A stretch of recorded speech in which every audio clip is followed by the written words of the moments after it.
Welcome to the Idaho Main Street Podcast, where we talk about the issues that matter to you. All right, welcome to the Main Street Podcast. We are absolutely elated today to have the 43rd Speaker of the House. 42nd. 42nd, well, maybe 40. And something weird would have to happen there. Yeah, I maybe it's 43rd if you count years, but I was 42nd when I got in, so I was 42nd Speaker of the Idaho House, Mike Moyle. Yeah. Representative Mike Moyle. The man, the myth, the legend. No, the farmer. The farmer. The family man. Exactly. Grandpa, which is awesome. So we have something in common. It's going to knock your boots off. Let's hear it. You know we share a birthday? Really? December 7th, huh? Pearl Harbor Day. Pearl Harbor Day that'll live in infamy. That's right. Dang so right. You're Sagittarius. You're a bad guy. I hear all about this. Are we? Is that how it works? Are we? I guess. I don't know how the My wife tells me all the time. Sagittarius. Yeah. Janet would know. Fire sign. She would know. Yeah. Hey, you're in the middle of the thick right now. Yeah. It's happening. And that's a smile, too. Heck yes. It's awesome. Do you love it? We're so blessed to live. Oh, heck yeah. I love the fight. I love the challenge. I love getting things done. I love fixing problems. Oh, yeah. I love it. You've been around for a while. We were just talking about since 1998. And what you have to make a decision every couple years to decide, am I crazy enough to keep doing this? Yeah, especially if this last race. Holy cow. I never knew that they could spend so much money against you in a primary. We need to talk about that because it was wild, the stuff we were reading, where those of us that weren't in your district but could see, like on social media and stuff, were like, I didn't know how bad I really was. I just assumed there was a Mike Moyle somewhere in Idaho that was like a crazy liberal that they had mixed you up with, or what happened there? Out-of-state money. They want drugs. I don't want drugs in Idaho, and so they try to take me out. And they got the protest. They spent a lot of money though. I've never seen that many misrepresentations of the truth. Some all-out lies. Some just total garbage. It was crazy. You want to be the king, you got to kill the king, and they fell short. Well, yeah, maybe, and they haven't stopped. If you watch Facebook, they're still putting stuff, and their other social media, they're all still kicking me around, whatever. Are they the ones behind a lot of the garbage on the pay raise for the legislature? It's all them. But it's a fundraiser for them, right? You'd think, when you call people, they think we make $100,000 a year and we're getting, another $40,000 raise. We make $19,900 and we're getting $5,000, whatever. We knew, yeah, you lose money in this deal. If you think it's a part-time job, there's city councilmen that do one meeting a month that make more than a legislator, and they're here for a solid 3 to 4 months. And if they're doing their job, they're busy every week. It is a year-round job, and in the meantime, you got to balance family and everything else. But that's what it is. I mean, I get it. The ultimate reason it's still out there is they need to make money, and that's they're fundraisers. Look at some of their letters. And they targeted you, but they also targeted a lot of people. They targeted, in fact, they're doing it again as we speak. I heard that some of the senators now getting targeted, and I just laughed. I said, yeah, whatever, hold my beer, go on for it. And they say all's fair in love, war, and politics, but these are actually people's reputation and people's names, and it matters, the stuff that they're saying. And maybe not so much for you that has the world's thickest skin, but you've got some colleagues that you care deeply about, and you're watching them say some pretty nasty things about them. Well, and that's why I've taken the heat on a lot of this, right? Because that's your job as speaker. I get it. But it's sad, right? It's really sad to see the misrepresentations and the character destroying. It's just nuts. And it's not. I think it's got to the point that a lot of my friends, even especially the more conservative end of the party, are saying, "Hey, just a second, this has gone too far." But I don't know how you pull it back, right? Until you fix the laws where you can go after them for lying. And you'll see some bills to do that on election reforms coming up. But until you can pull that curtain back, it's going to be, they're going to keep doing it. And is one of the problems the lack of accountability because it's so hard to track where these dollars are coming from? Part of it's accountability and tracking it because they just move it around, worm it from pack to pack. Part of it is the Citizens Alliance, the Citizens United court ruling nationally that lets them spend whatever they want and hide behind the curtains of a nonprofit. You see that with IFF and some of the others. It's all those different reasons. And there's one court ruling, and interesting, it's called the New York Times versus Sullivan. And it happened, I believe, under the Obama days. But the court basically said there's a different standard for elected officials, that you can say whatever you want about them. You can lie, whatever you want. And that's a problem because our founding fathers, our country is a Christian country. Say what you want. That's why we were created. That's helped make this. And when you lose those Christian values, things go downhill. So even in the 60s under the Warren Court, which was a very liberal court, they said, that the First Amendment is important, and we all love the First Amendment, but it doesn't allow you to lie. Say what you want, but you can't make stuff up and lie about people. And when you were in school, you heard that, right? Yeah. Can't go in a crowded room and yell fire, people get killed. I mean, the First Amendment does not allow you to lie, but under that court ruling, the Sullivan case, the U.S. Supreme Court basically said if you're elected official, you can say whatever you want. I think that needs fixed. I don't know if it ever will be, but I also the other day you saw that Donald Trump settled with ABC News for like 15 million. I firmly believe it's because they did not want that to go back to the Supreme Court. I think you have a different Supreme Court today that would say, yeah, you can say whatever you want, freedom of speech is important, but you can't make this stuff up and lie. There's a line there, but I don't know how you get to that line and get it stopped on the other side. You're right, because the hurdle to vote and the hurdle to get informed is already pretty high in a pretty busy world, and then to throw so much garbage in the mix for the average voter to not disengage, but I mean, it's already tough to know what's true and what's not. How do you communicate not just to your voters, but to your colleagues? Hey, this is how we tell the difference between fact and fiction. There's no really not a way to do it because there's so much false information out there. They got to figure it out on their own, right? I was blessed they figured it out. But if you saw some of the messages I'm getting today about some of the things going on in the legislature, I'm like, you're not being told the truth. But I don't know how you get to all of them. But I think you get to a point like in some of the races, and you saw that this last spring and fall, that people tune out. They just get to a point there's so much garbage, they just set it aside. Yeah. And I think that's a telling sign that they've gone too far. But I don't know how you, with the way we live in the world today, everywhere you turn, you're being lobbied, you're being told information, everything goes on these stupid phones, right? Just you can't get away from Yeah. them. I don't know how you control the truth. I don't know how you get to where you would think that more information would be better, but it's not. It's more information that's not truthful makes it actually worse, in my opinion. Yeah, no, that makes sense. And you're in a unique seat because you've been around the block, you've done this for a while, but you're in the seat.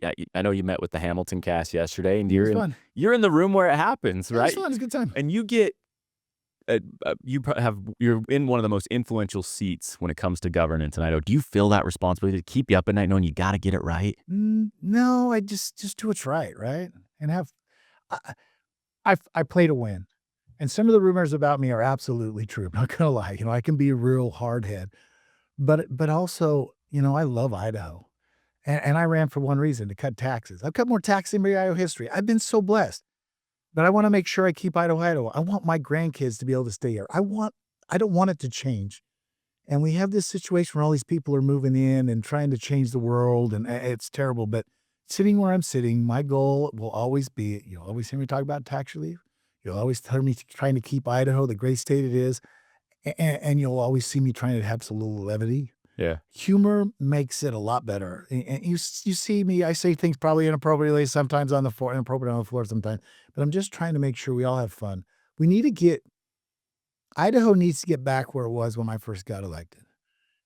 We would go in that floor and we would literally call each other every name in the book that kept us from getting thrown out. I mean, it was just fights. I mean, I always called it the bulls, all that. And then when we were done, we were all friends and went to lunch.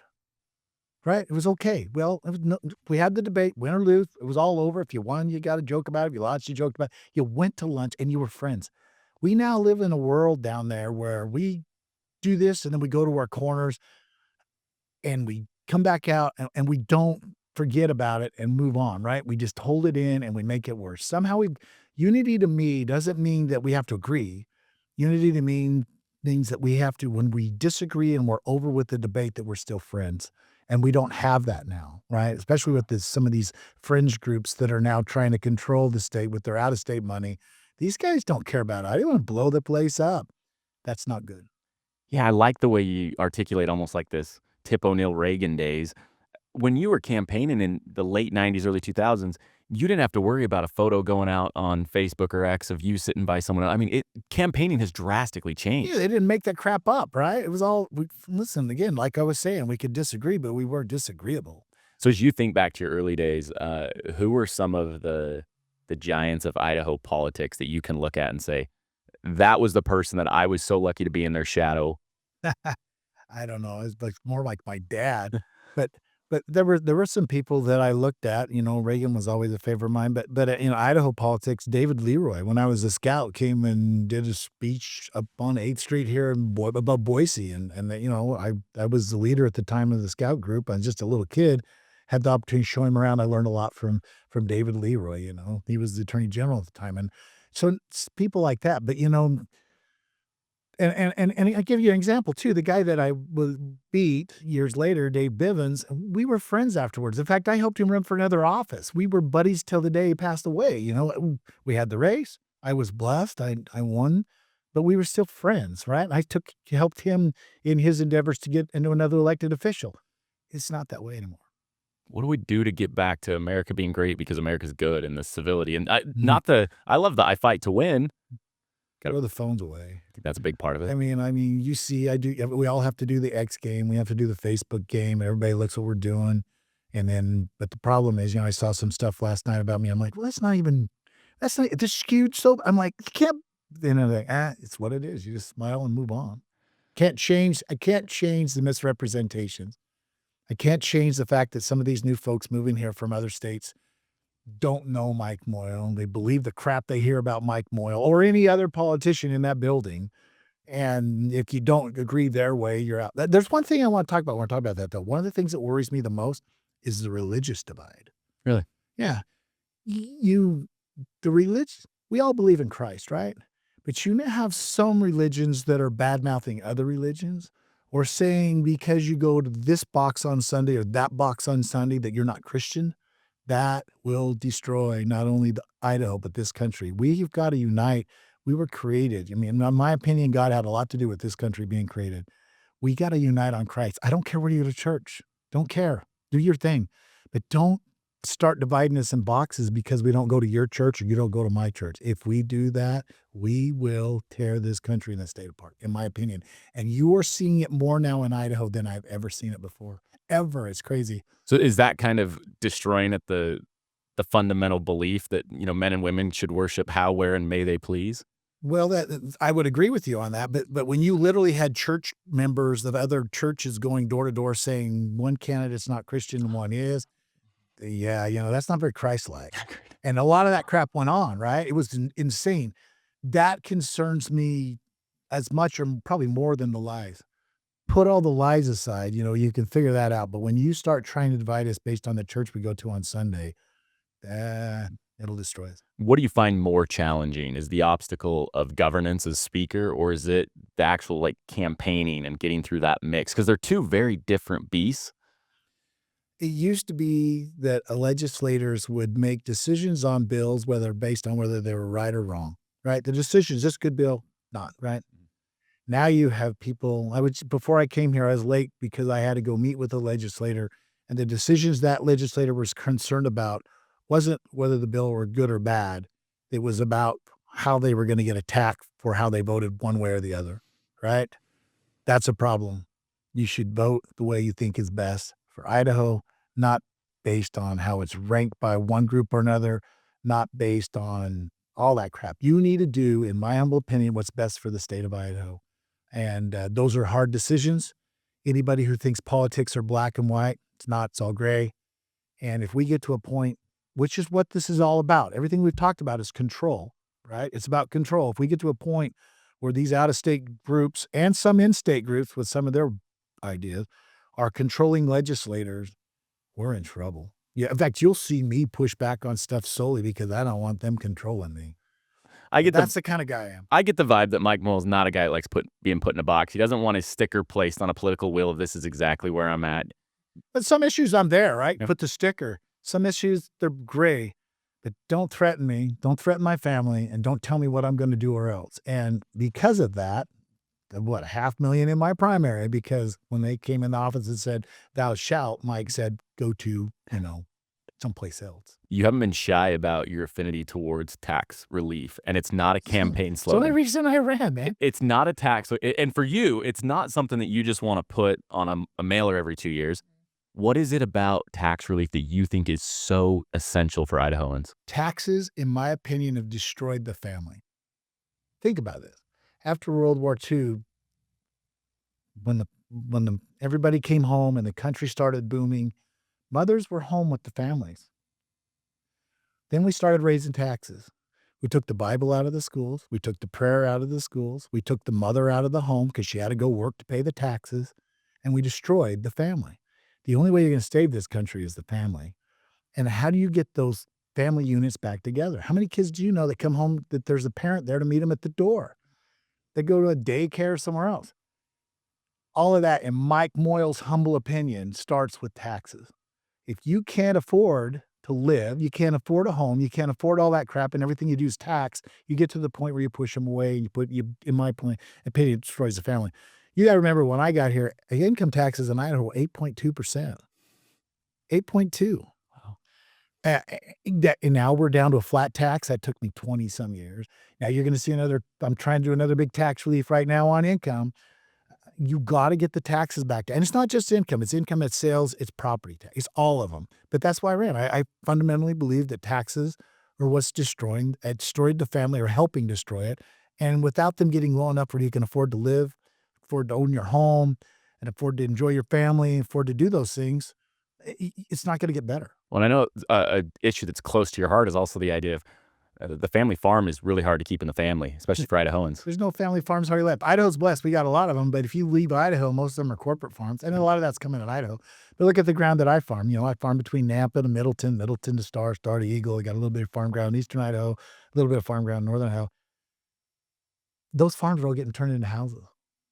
We all worry about eastern Idaho and their water. Let me tell you what's going to happen in the Treasure Valley when all those farms, we flood irrigate here. It's one of the reasons our water table is better than over there where they sprinkle. When you cover it with asphalt and houses, you no longer are recharging that aquifer. You're going to see those, and you are seeing the water tables drop in the Treasure Valley from here on out to Oregon. And seeing those farm grounds. So the best farm ground in the world is in Idaho, and seeing it turned into houses and rooftops. Yeah, it's sad. I hate it. I'd rather them build in the foothills, which everybody doesn't like, but it's not good farm ground. Okay. Keep the productive ground farming, put the houses in, whatever. But I hate seeing it. Is it a difficult, you can't cut taxes to the point of zero. There's things you've got to fund, and you're aware of that. And there's nuance there. Is that a tough battle to know what do we need that's absolutely necessary to fund, and what are the things that we can give back to Idahoans? Everybody argues what's necessary and what's not. I've always, this is Mike Moyle, there's nothing else. I've always felt that all new increases each year, say it's $300 million. I'm just making this number up. 100 should go to tax relief. 100 should go to the schools and the essential things, and we fight for the other 100. I've always kind of thought that if you don't, you will put us in a hole. And you've seen that the last 6 years. We've given back, $4.6 billion, trying to throw another 400 into it this year on a $6 billion general fund budget. That's not all the other stuff. The general fund's at around $6 billion. That's 80% back in the last 6 years. Can you imagine where it would be if we hadn't given it back and we'd grown the budget? I'm here to tell you, if we don't give it back, we will spend it. I said that at the hearing the other day, and I thoroughly mean it. If you don't give it back, we will spend it, and I would much rather it sit in your hands, because you're going to go buy a Twinkie. Somebody got a job. We collected sales tax. Somebody had to drive that Twinkie. I mean, it turns the economy, and it comes back to us again in full. I got to get a gym membership because I ate too many Twinkies. So it all adds up.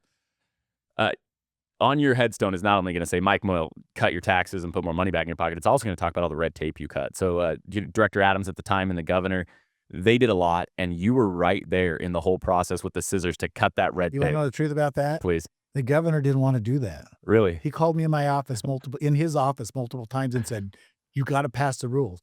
And I said, no. You don't know this history, do you? Mm-mm. Ask Alex about it someday. Ask Brad if he'll be honest with you. So on the last meeting, I told the governor, I said, you want to beat me? Then do it. Cut it. There's a bunch of this regulation that means nothing, absolutely nothing.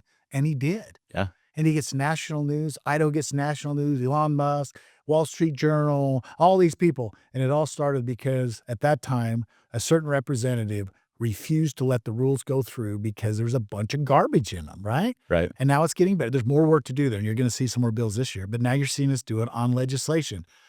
It came out of the Senate. That's Senator Anthony carried the bill. That's the Doge bill that I carried and pushed forward. Did you see what we did yesterday? We did the first big bill on that, cutting red tape, right? Now we're going from the rules to the laws. You saw the big bill yesterday that came out of the House.